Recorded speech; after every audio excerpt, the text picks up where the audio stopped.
Hey, howdy, and hello everyone, A Pillow here. Once again, we're going to be talking a little bit about Christmas time because it is the most wonderful time of the year. By the time this is uploaded, it will be a little bit after, but I think it is high time that we talk a little bit about this article sent to us by our kind friend of the stream, Meme Joy, who is right here over in chat. Hopefully I'm pointing to it. Just covering my face. I'm like John Cena. You cannot see me. Okay.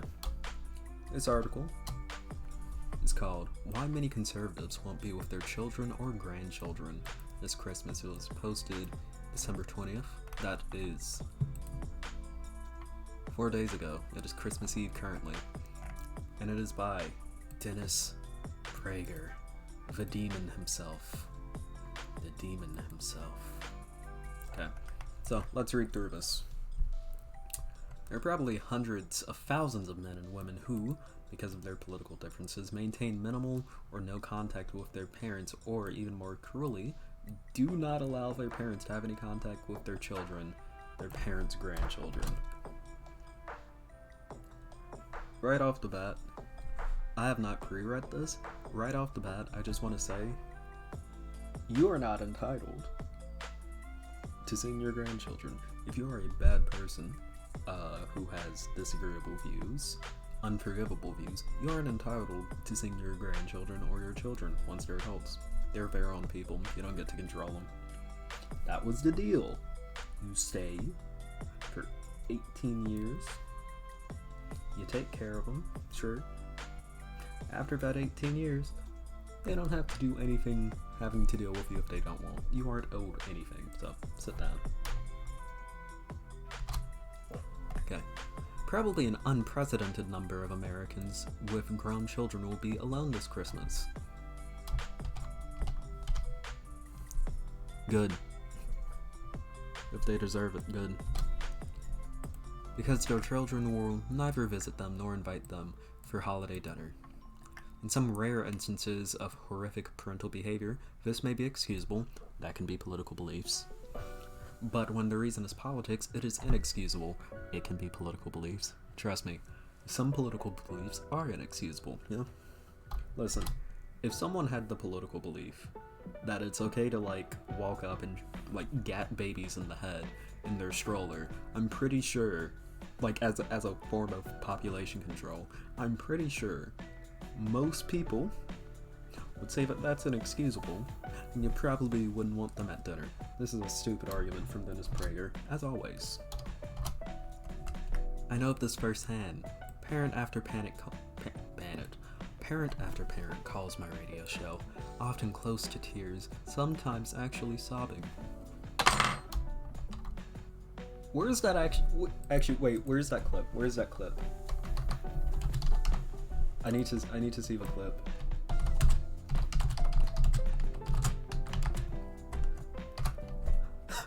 Hold up. Let me pause this right quick.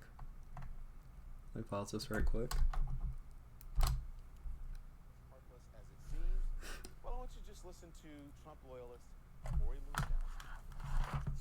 I read today about a 10-year-old girl with Down syndrome who was taken from her mother and put in a cage. I read about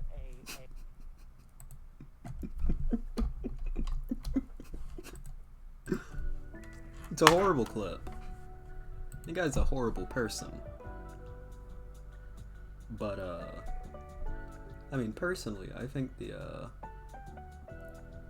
I think it carries. Probably hundreds or thousands do this thing I haven't once seen, but decided, yeah, exactly. Wah, wah. Yeah, literally. Cry. I don't care. If you're a bad person, deal with it. You're an adult. You're a grown adult. You can deal with it.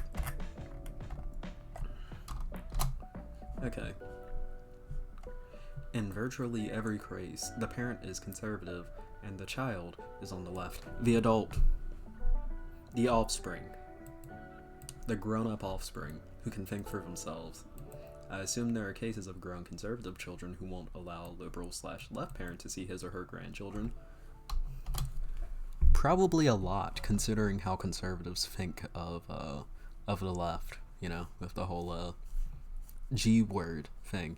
I would assume that there are a lot of conservative parents who wouldn't allow their parents to see their grandchildren. So yeah, but I've never heard of a single such case. It is impossible to imagine a conservative adult depriving his or her parents of access to their grandchildren because their parents voted for Joe Biden. A lot of people think that Joe Biden is like a kitty diddler. Like, there are probably many such cases of this, actually. Yeah, this is literally just, oh no, we won't do it, you do though. You're bad. Okay, why is this happening? 1, no accountability. The further left you go, the less likely you are to believe that you are accountable to an absolute moral code. Actually, as a matter of fact, leftists... Not even as a matter of fact, I think leftists tend to have a better moral code because we actually think about stuff. Of course, this would have to be substantiated by data, but I wouldn't be shocked if the left, was a lot more morally committed, just due to, being,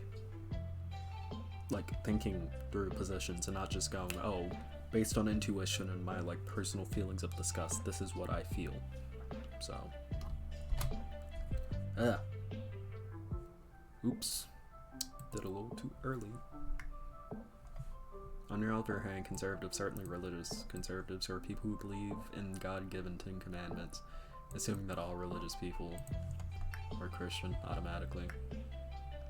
Okay. The fact is, leftism often produces mean people.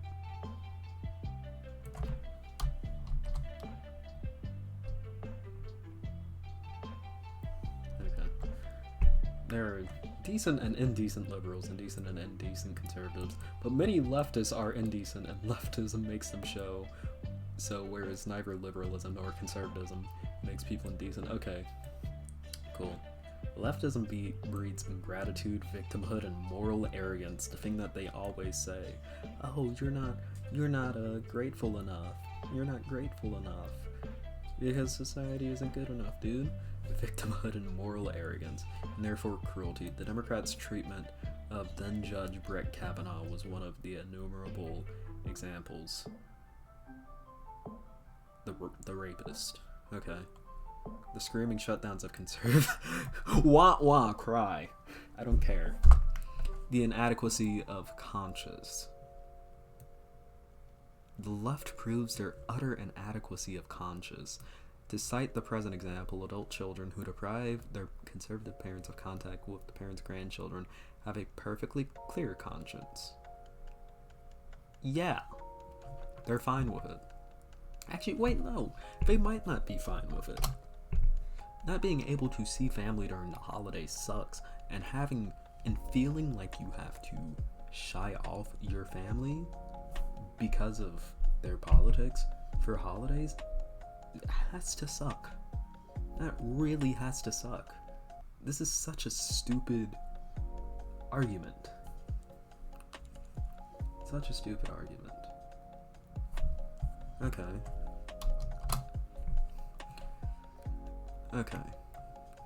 Or argue that God is unnecessary because... Okay. Most religious people who have done, or at least not resisted evil, also have undisturbed conscience. Okay, arguments from religion. Number 3...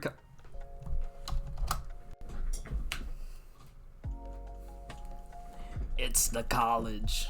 Oh my god. I'm not even gonna look at this.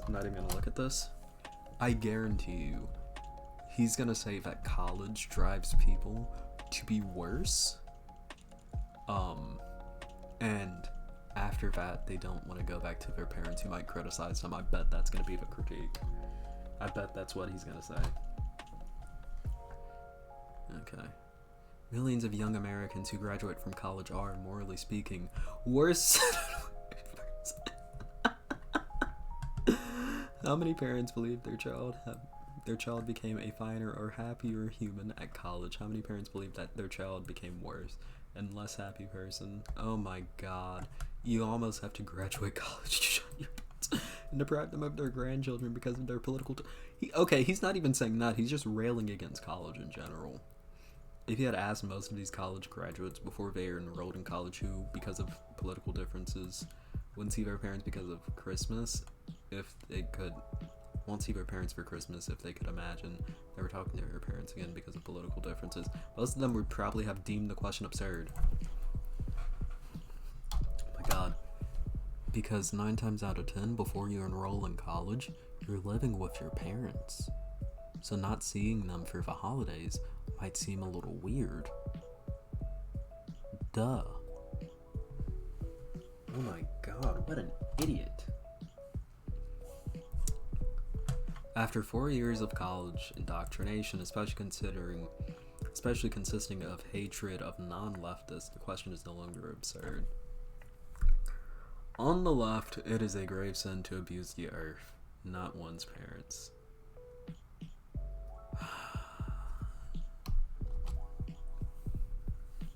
Oh, this is such a stupid article. This article physically hurts. Okay. I'm gonna tell you who Dennis Prager wrote this article for. He wrote it for both young conservative parents and old conservative grandparents. He wrote it for young conservative parents to scare them out of college, of sending their kids to college. Because what he's doing there is fear-mongering and saying, oh, if you send your kid to college, they might not want to see you anymore. They might not want to see you for the holidays anymore. You gotta watch out for the college. I mean, moral systems vary. Left-wing ones are usually based upon empathy and rational conclusions, whereas right-wing often associate. Yeah, exactly. You know, but what he is doing is pointing at college and saying, oh, it will make your kid hate you, so maybe don't send them there. And then you won't get to see your grandkids if you have them. And, yeah. And the other thing that this article is doing is, it's heavily infantilizing adults. It's making the moral decisions of adults, not moral decisions, but the personal decisions of adults. It's taking the fault out of the hands of A, the person who decides not to see their family, and B, the person who's not being seen, and it's placing it in a nebulous left. And what that is doing is A, making the person who makes the decision not to see anyone, it's painting them as almost like a victim of like their ideas and yada. Oh, they're so poor, they haven't made the decision for themselves. Oh no, it's so sad, I'm so sorry. And it's also taking the onus off of the person whose beliefs are so abhorrent that their kids don't even want to deal with them anymore. It's making them go, oh, it's not my fault, so I'm not going to introspect and ask why they don't want to see me. Clearly, it's X's fault. It's their beliefs. That's what's causing the schism. It's not my fault. It's not my beliefs. My beliefs are fine. It's the left. It's the leftism. It's the college. It took them up. It took my kids away from me. That's what in this article Prager is basically saying. He's railing against college, and he's railing against the ability of young people to think for themselves, and he's making older conservative people not think about how stupid their beliefs are, and how their beliefs have led them to alienate their family. People do not want to spend holidays away from their family. That sucks. But if someone is put in a position where they feel like that's what they need to do in order to maintain peace of mind, when they can't even tolerate a day with you, or 2 or 3, when they can't even tolerate that, then you need to start introspecting and thinking about what you could have done as the adult, as the older person in the situation that could have caused that. And what Dennis Prager is trying to do is stop his audience from thinking of that. Because Dennis Prager's audience is not Zoomers. He likes his Gen Zs to be uneducated as possible. Yeah, literally. But yeah, keep in mind, Dennis Prager's audience isn't Zoomers. Because as a Zoomer reading this article, it feels patronizing. I can think for myself. What Dennis Prager's article is for is older boomer conservatives where he's popular. It says it even, hold up, it says it even in this bio. He's a nationally syndicated radio host. Zoomers are not listening to national radio or reading articles like this. So yeah, Dennis Prager is always being stupid. Do not listen to his propaganda, although if you're watching this video, you probably already know that. With that being said, I love you all. Make sure to comment what you might want me to cover in the future. You can follow me on Twitter or join my Discord, links in the description. Make sure to hit that bell icon and like the video if you liked it. I love you all, and I'll see you all in the next segment. Peace.